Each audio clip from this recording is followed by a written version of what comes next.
Hi, this is Scott. I really appreciate our sponsors because they make the show possible. Today's show is sponsored by Developer Express. Become a UI superhero with Dev Express controls and libraries. Deliver elegant .NET solutions that address customer needs today. By leveraging your existing knowledge, you can build next-generation touch-enabled solutions for tomorrow. You can download your free 30-day trial at dx.hanselminutes.com. That's dx.hanselminutes.com.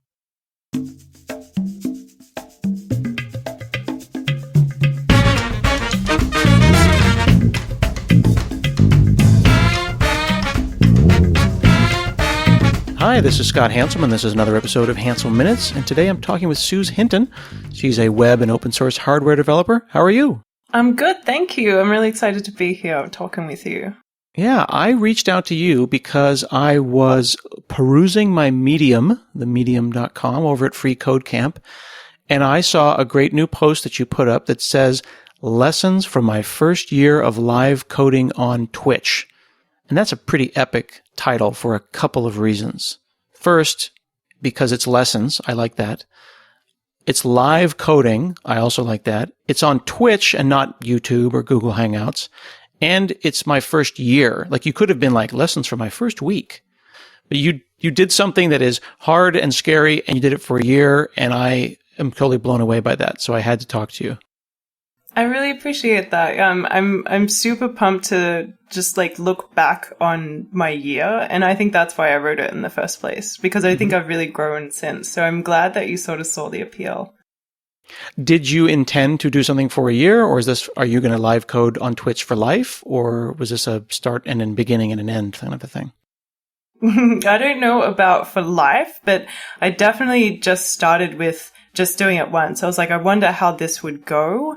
And then I realized, oh, this is actually kind of like good in different ways than I thought it was going to be. For example, it's quite motivating and to be able to do your work when you're accountable to other people watching. So that's in the end why I stuck with it. But it definitely started as an experiment.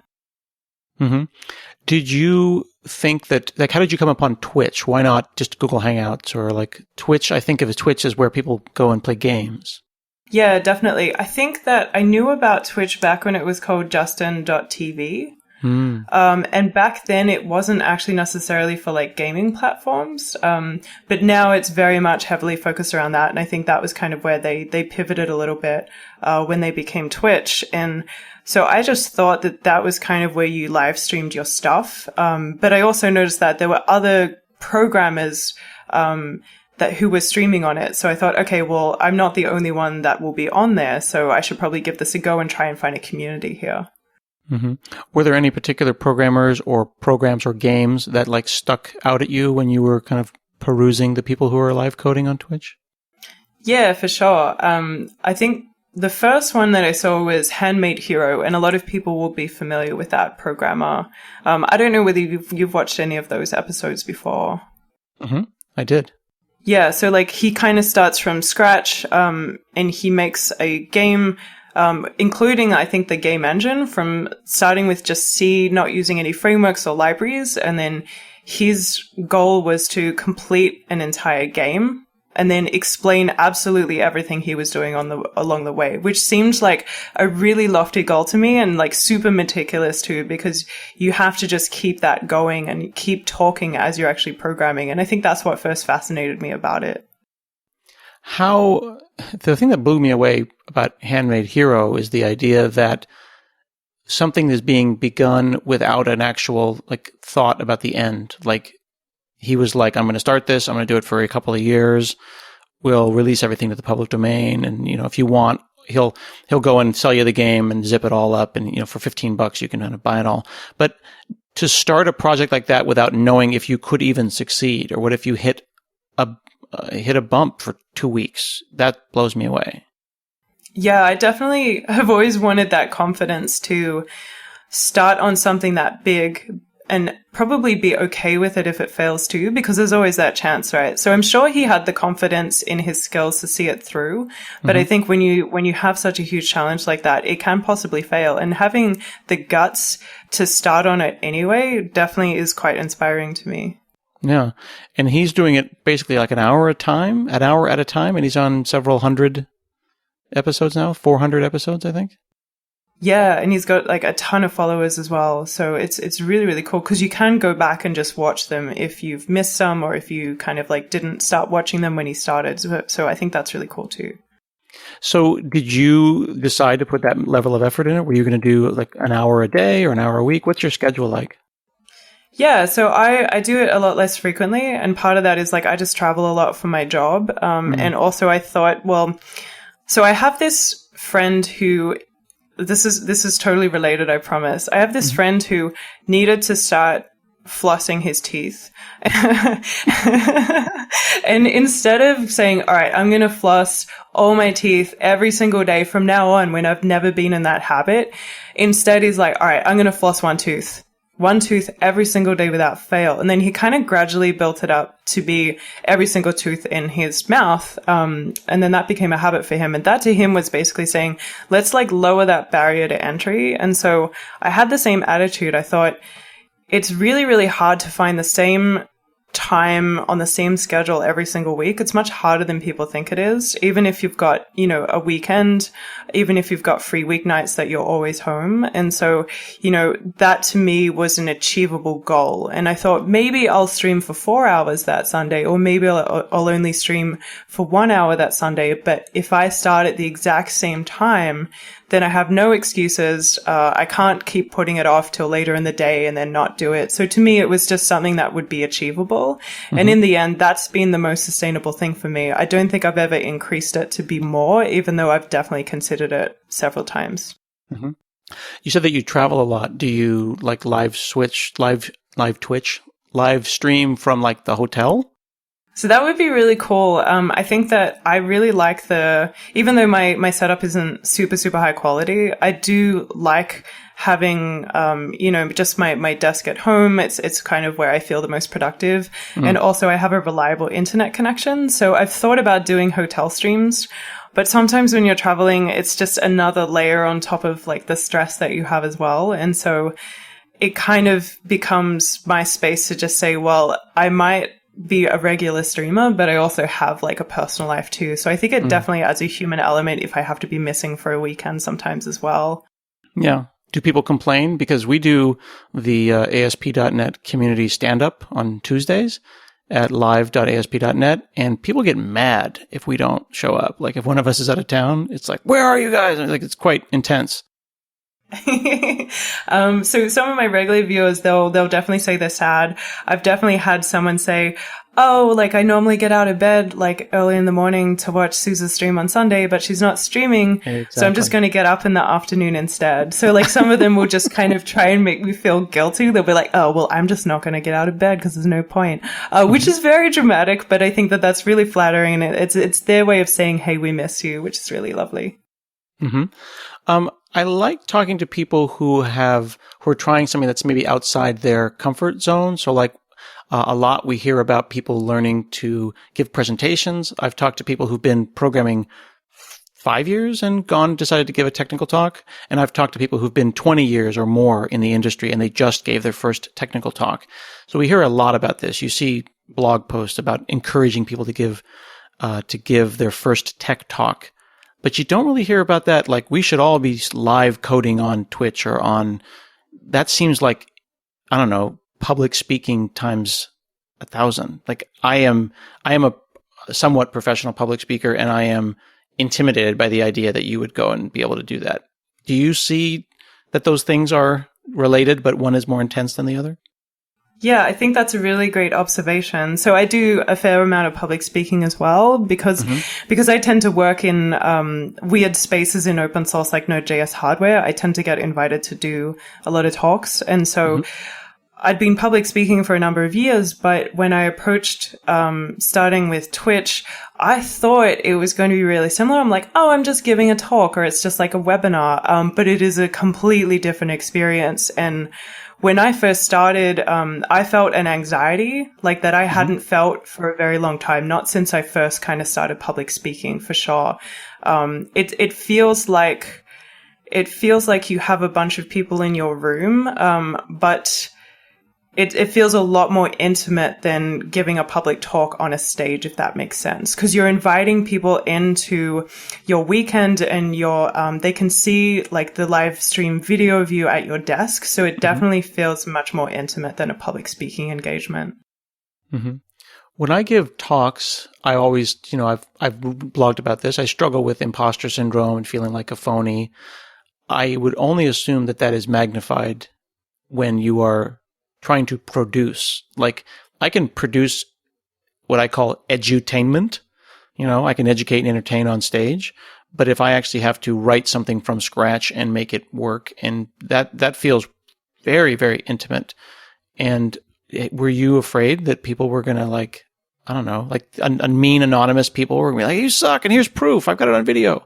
100%. Yes. I was really, really worried for a number of different reasons. So like, I've been programming professionally for, I think, 11 or 12 years now. And so, like, I know how to work with teams and, I know how to write good code, or I want to think that I do, but, there's always room for improvement.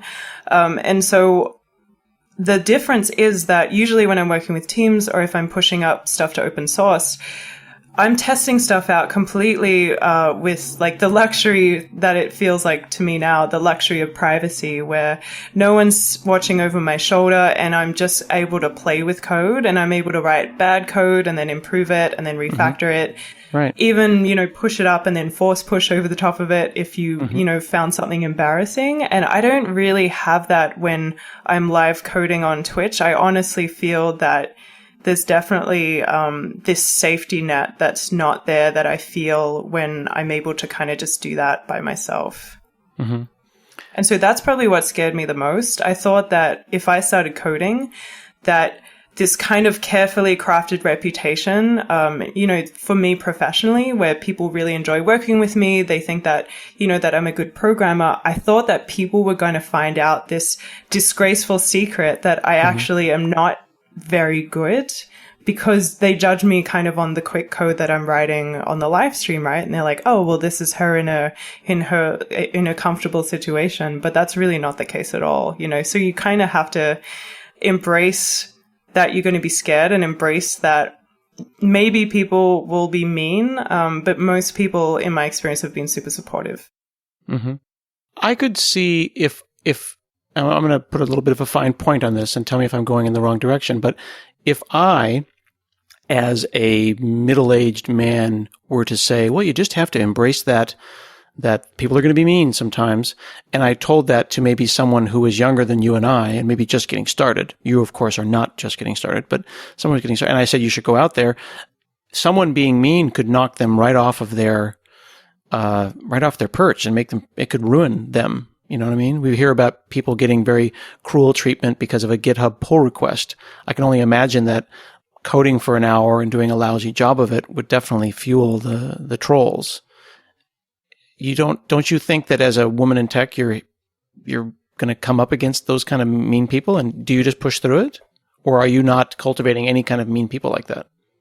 Yeah, I think that that's actually a really great point to make. And it's part of why I felt fear. Like, that's another reason why I felt fear, was that for me, as a woman in tech, I feel extra pressure to be perfect at everything, perfect at code, perfect at emotional labor. I also need to look the part, and just be very, very nice and, not be, blunt or anything like that. And so I felt like everything was on display when I first started, programming on Twitch, and I thought someone's going to come in and either to make themselves feel better about themselves or just because they're just really, really unkind in general. I honestly was just waiting every stream for just this flurry of really awful, abusive viewers to come in and start trolling me. I honestly expected it, and I know that's really, really cynical, but just being a woman in tech and moving around that space, in the industry for as long as I have, you definitely see stuff, and it is death by a thousand paper cuts. So I was preparing myself for that, which is kind of sad to think. I don't know why, and I'm still a little bit suspicious, but it actually has been very, very positive, and some of the trolls I've gotten have actually made me laugh more than anything, which was the biggest surprise. That's good. Well, it seems also, though, that after you've been doing this for a while, for over a year, that you have a community now, and you've even gone so far as to call them a family.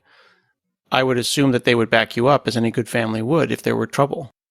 That's right. And I have seen examples of that. So, for example, I have a chat rule that says, because you can actually set up chat rules in your channel below, that says things like, hey, if you like my shirt, it's cool to say like cool shirt, but maybe just don't really comment on my appearance, especially in a way that's talking about me being attractive or something like that. And some people will come in, not read the rules, and they'll be very cliched. They'll even say things like, oh, I just can't believe that there's like a lady coding, and like, that's so like awesome. And then they'll talk about my appearance.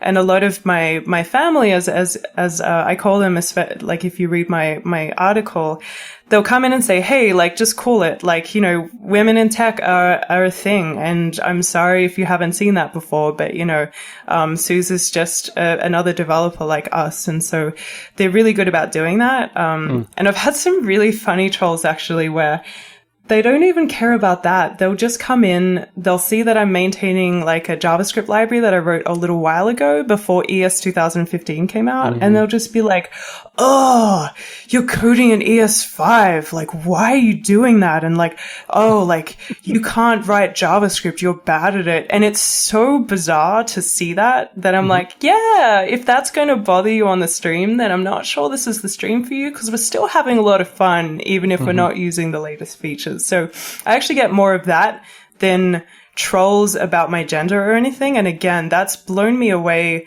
how like supportive my family have been, even if that has actually happened once or twice during my streams. You had mentioned that one of the things that was the most fun, since you do a lot of work in you said in the open source hardware and kind of the Node.js hardware libraries. So talking to Arduinos and things. Didn't you have a situation once where you may have had a bit of a glitch in an Arduino board while you were on a live stream? Yeah. So, I think you interviewed, Daniel Schiffman a little while back, and he was saying that sometimes a lot of his videos, he has to edit out whole sections of debugging. And so, I obviously don't have that luxury. And so people are kind of sitting with me, and sometimes they'll point out like typos in my code, which is extremely helpful because it's really, really hard to spot them when you're talking aloud at the same time. But then other times I'll be holding the Arduino board up to the camera so that, everyone can watch the lights blinking as it uploads the program, for example. And so I try and make it so that everyone can see what I'm doing at all times, so they don't have to guess. And that saved me one day because I was holding up the board and I was like, hey, everyone, I just don't know why my software's broken. It's just saying that the Arduino board is not plugged in, right? And then someone pointed out and said, oh, your microchip is actually not stuck on the board. Like, you've popped it out of the socket. It doesn't have a chip, so it can't talk to it. So it thinks that there's nothing plugged in. And like, there is a video in my article where I just erupt into the most ridiculous peals of laughter because it's just, we were stuck on that for several minutes. And that was such a simple thing that I should look for. But, my viewers are like so super smart and they spotted it immediately, which is great. That's awesome. Someone did the tech support. Did you try plugging it in? Like, of course I tried. Oh, no, it is not. Yeah, when they said that in chat, I was like, no. And I was like, oh, you're right. That's epic.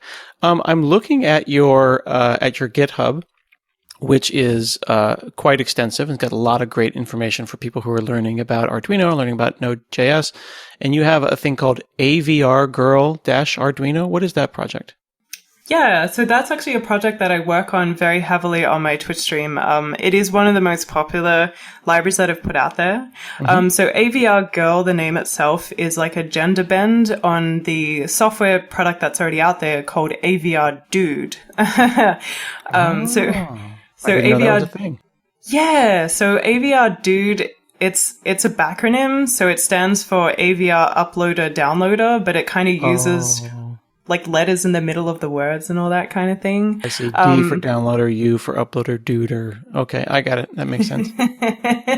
Yeah, so that's actually what the Arduino IDE, the actual code editor, is using under the surface to upload the compiled code that you've written to the Arduino. Mm-hmm. And so I wanted to write a Node.js version of that so that we have like a really popular robotic scene in like the Node.js ecosystem called NodeBots. And we teach people how to use JavaScript to control electronics and robotics. And part of that involves running workshops. We have like an international NodeBots Day every year, which is really, really awesome.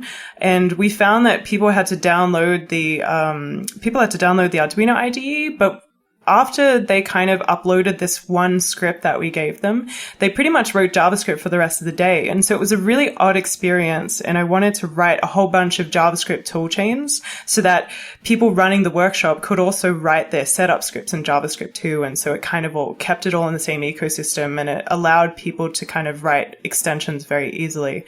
So that was a long-winded way of kind of explaining what AVR Girl Arduino does. It allows you to flash compiled C++ code onto devices using Node.js.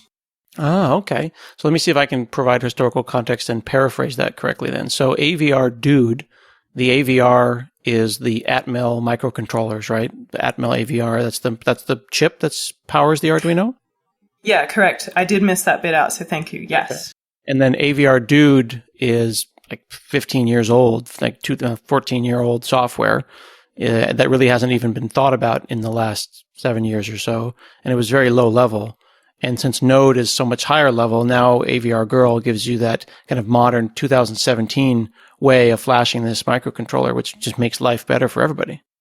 That's totally the idea. And what, in a mysterious turn of events, Arduino actually consume and use that library now. They have a code editor in the browser, and on Chrome OS, they ended up creating like an app that uses AVR Girl Arduino in a browser environment. So you can write code, but then flash that code to the device straight from the Chrome OS, which is kind of awesome. And so that was really exciting when they reached out to say, hey, thanks for writing this. We ended up like consuming and using it. So I thought that was really exciting.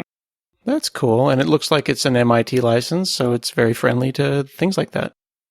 I try. Nice. Yeah.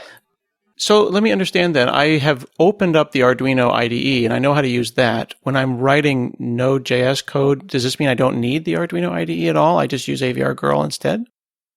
It depends. So there are definitely there's definitely steps that you need to do before you use AVR Girl Arduino, where you can pretty much like write Arduino code in any editor, and you can use the Arduino IDE to just kind of compile that code and then upload it. But there are other tools out there that you can use to compile the Arduino code first. So there is that extra step beforehand that you need to do before you can actually take that finished file and upload it using AVR Girl.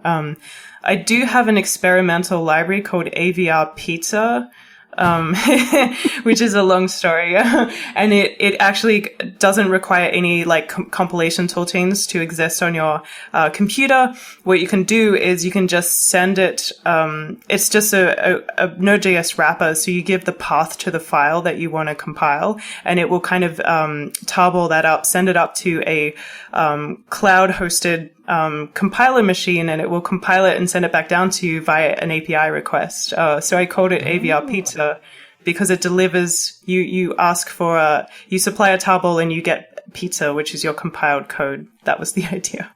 That's cool. But that means that I could potentially teach Arduino to a whole room full of people, no matter what kind of machines that they had, and even if they had Chromebooks, like you said, right? And then it would be available to everyone.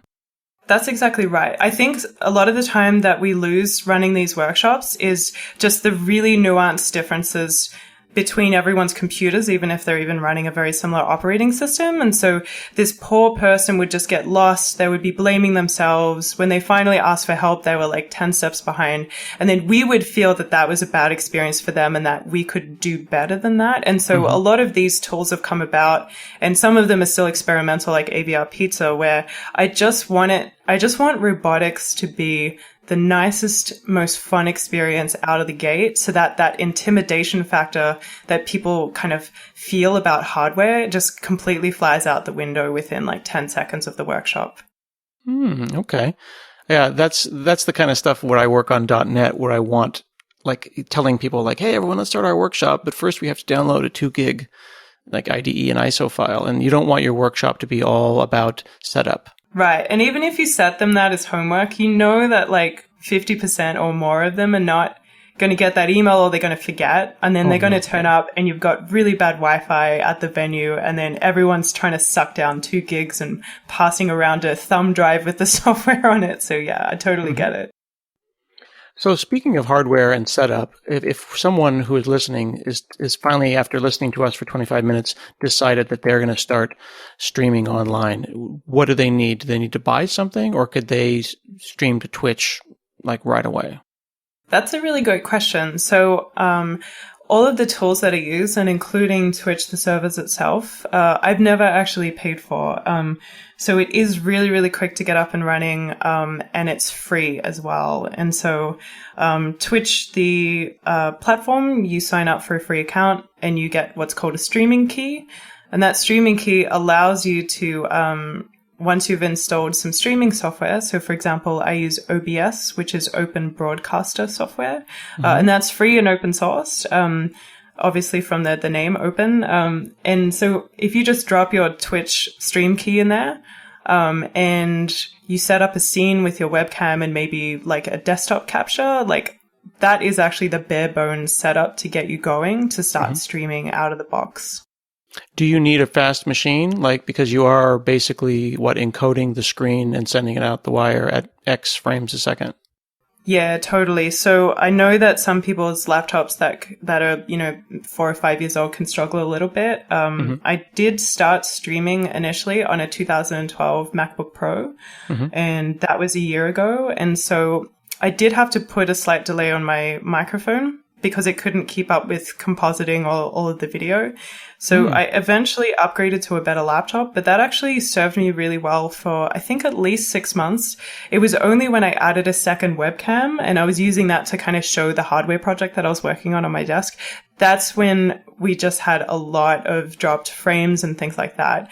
So I would say that if you've got something like a MacBook Pro or a PC that's only 3 years old, then you're probably good to go with that. And you can do nice tricks like altering the bit rate, maybe just lowering the quality slightly on the video, and you'll find that your machine can catch up a little bit more.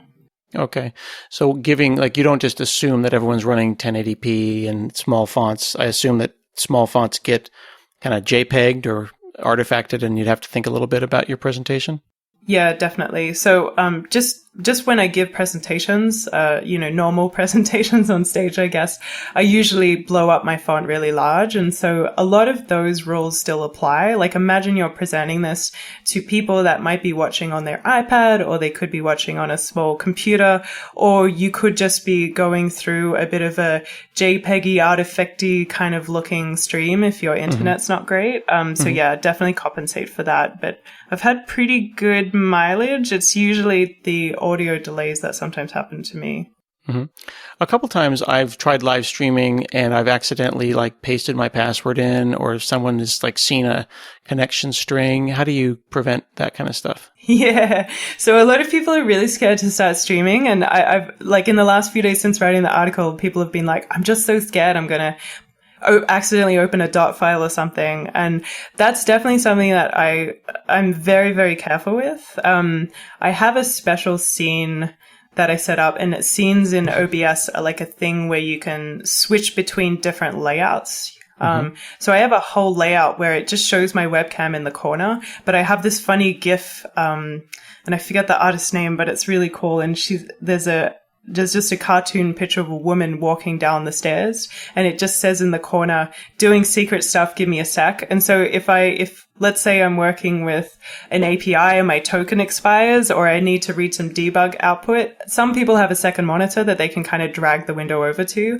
But I work with just one monitor so I can stay focused on everything. And I end up switching to that scene, and people think it's really funny, and they're trying to guess what I'm doing. Sometimes they're like, oh, she's doing secret stuff. What's she doing? So it can actually add a little bit of entertainment. Whereas normally that sounds really boring. It's like, oh, wait, hang on. I have to do the silly token thing. So yeah, there's definitely tactics. But you do think about it Like you're a director of your own TV show. So you've got your like technical difficulties screen that pops up and you switch your scenes. So you're managing the camera angles and all that kind of stuff with these OBS scenes. Yeah, it's so true. Like sometimes I'm super kooky and I'll switch to a completely different computer just by switching scenes. So I'll be like, oh, I'm now VNC'd into my Windows box so we can test out this bug that's only happening on Windows. Or, oh, this is my Linux laptop because like someone said that there was some funny behavior going on in Linux. So it's pretty funny. My last question is that when you started this, you were actually rehearsing. Like you would prepare for your stream like it was a talk. But you don't even rehearse anymore, right? I mean, do you just show up and start typing? Yeah, that's true. So I would say that the rehearsing came from me seeing it like I was coming from doing like a public speaking presentation, right? And so I thought, oh, well, like to give a good presentation, you have to rehearse lots of times. And I've never done live coding on stage, but I imagine that I would end up rehearsing that over and over again to get it right. And so I just thought, oh, that's what you do on Twitch. And also I was so afraid of tarnishing my reputation by making a single mistake. Yeah. But I also thought that, oh, if I make a mistake and start debugging, maybe people will get lost and not know what I'm doing, or maybe it will just ruin the kind of tutorial where people just kind of lose interest. So I was so afraid of my own reputation and just like showing those warts that I just rehearsed so many times, and I had a secret Git branch where I'd committed it, you know, in case I needed to quickly look at it in the morning. And it definitely was a symptom of my own self-esteem as a coder that I felt I hadn't really noticed that much. And so it was a really good thing to kind of allow me to get over that fear for sure. And I think that it makes you way, way more relatable, where people are like, oh, people who even have been doing front-end coding for a long time still mess up. Or sometimes, you know, like they do typos, and it's important to show that, I think. Yeah. It's like those pulpy newspapers that you see where it's like stars, they're just like us. I think everyone feels like they don't know what they're doing. And the fact is we're all learning. We're all on Stack Overflow. I mean, do you Google and go to Stack Overflow during your stream? Totally. Yes. And sometimes I'll even say, can someone look this up for me? Oh, like I'll look up the bare method. More awesome. Yeah, and it's really cool. Or maybe I'll just look something up real quick, and like I'll feel bad for, you know, like wasting time or what I think is wasting time. So I'll run back, I'll start using a method, and someone will say, actually, no, I think that this array method is better, and I just looked up what version of Node it's compatible with, and you're totally cool to use it. And so that's huge for me. And so I like to describe my Twitch stream as like massively multiplayer online pair programming, or like, you know, mob programming on the internet, because that to me shows that people feel comfortable to engage with me. They feel confident enough that even if they don't know much about the library I'm working on, that they feel that they're welcome to still help out. And I think that that has been the magic that I've seen in my community. That's awesome. Well, thanks so much for talking with me today. Yeah, this was super great. Yeah, I'm going to put a link to your Medium post about lessons from my first year of live coding, as well as a link to your Twitch on the show notes. This has been another episode of Hansel Minutes, and we'll see you again next week.